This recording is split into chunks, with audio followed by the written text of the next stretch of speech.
वो molar conductivity ions पे depend कर रही है। Whatever ions are there on that the molar conductivity will depend. जैसे फॉर एग्जांपल अगर MgCl2 है तो यहां पर आयंस बनेंगे Mg+2 एंड दो बनेंगे Cl- आयंस। तो एक Mg आयन और दो Cl आयन है, तो यहां पर मोलर कंडक्टिविटी जो MgCl2 की होगी वो इसके Mg+2 की मोलर कंडक्टिविटी प्लस Cl की जो मोलर कंडक्टिविटी है वो 2 टाइम्स हो जाएगी, क्योंकि दो आयंस है यहां पर, तो नंबर ऑफ आयंस का भी इफेक्ट मोलर कंडक्टिविटी पे देखा जाएगा। तो मोलर कंडक्टिविटी किसी भी सॉल्ट की अगर अपन को निकालनी है तो उसके आयंस जितने भी हैं, जैसे यहां पर 2 Cl हैं तो 2 Cl की मोलर कंडक्टिविटी, यहां 1 Mg है तो 1 Mg की molar conductivity. It depends on the number of ions, molar conductivity of the number of ions present in a solution. तो अपन को मोलर कंडक्टिविटी अगर निकालनी है तो वो उसके आयंस की मोलर कंडक्टिविटी पे डिपेंड करेगी, उनके सम के इक्वल होगी किसी भी सॉल्ट की मोलर कंडक्टिविटी। तो अब इसका स्टेटमेंट क्या बना? तो इसका स्टेटमेंट ये बना कि अगर आपको मोलर कंडक्टिविटी निकालनी है of a electrolyte, to calculate molar conductivity of electrolyte,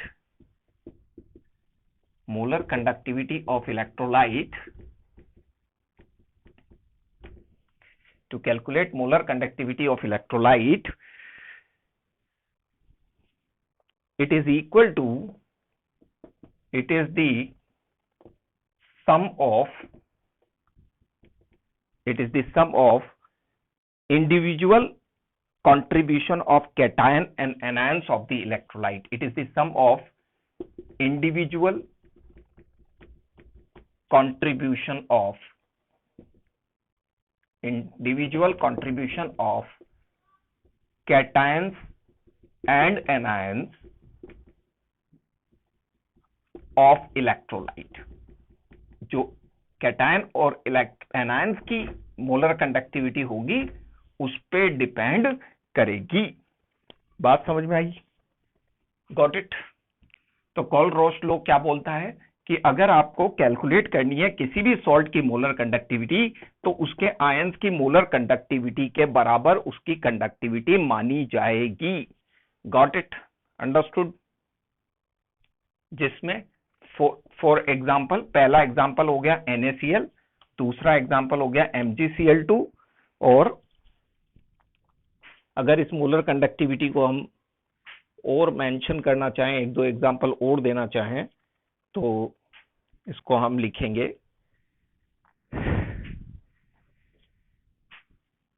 इसको, वैसे तो मैंने डायरेक्ट यहां पर Na+ और Cl- लिखा है, इसको लिखने का एक तरीका और है। मान लो कि ये जो सॉल्ट है वो, मान लो हमने सॉल्ट ले लिया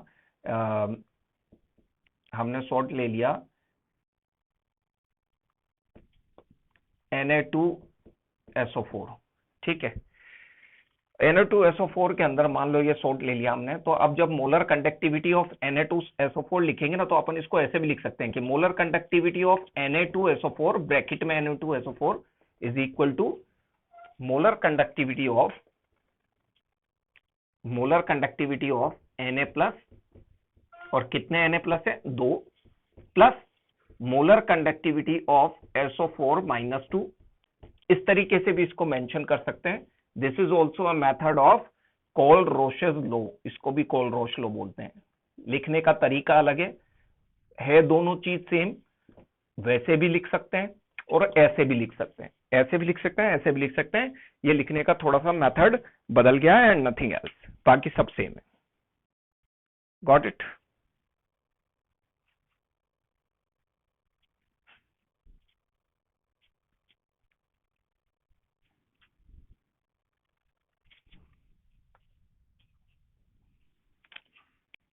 क्या चीज? हाँ, ये तो हम ये ध्यान रखना कि सोल्ट हमेशा दो पार्ट का बना होता है।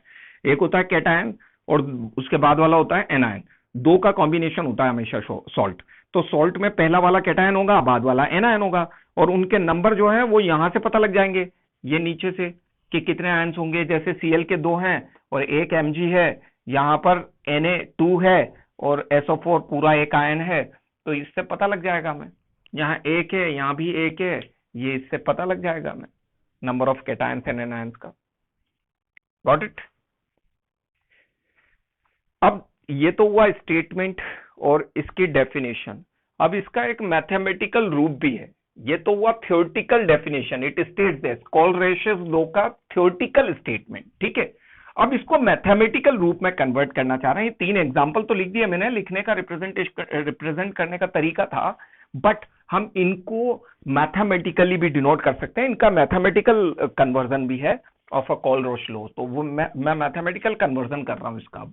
I will write a mathematical form of Colrausch's law. Ready?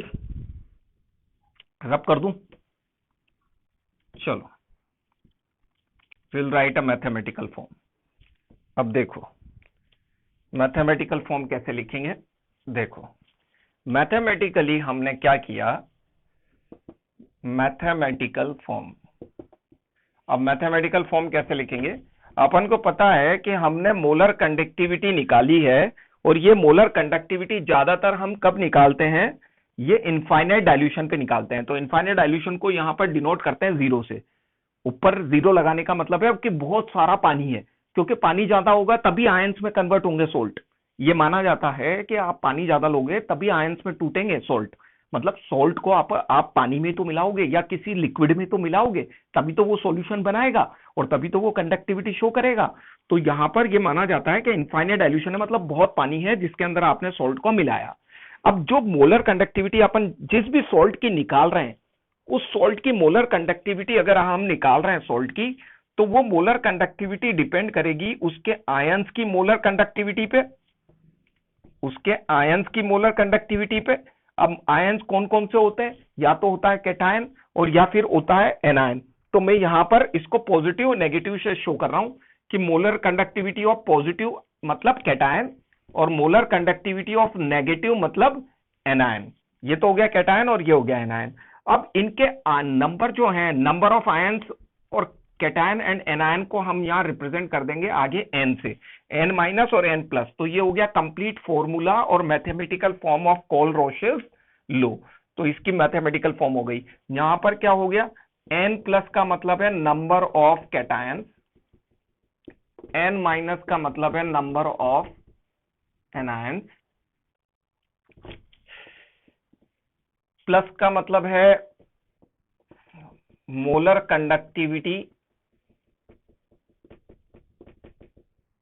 Of cation, और माइनस का मतलब है मोलर कंडक्टिविटी ऑफ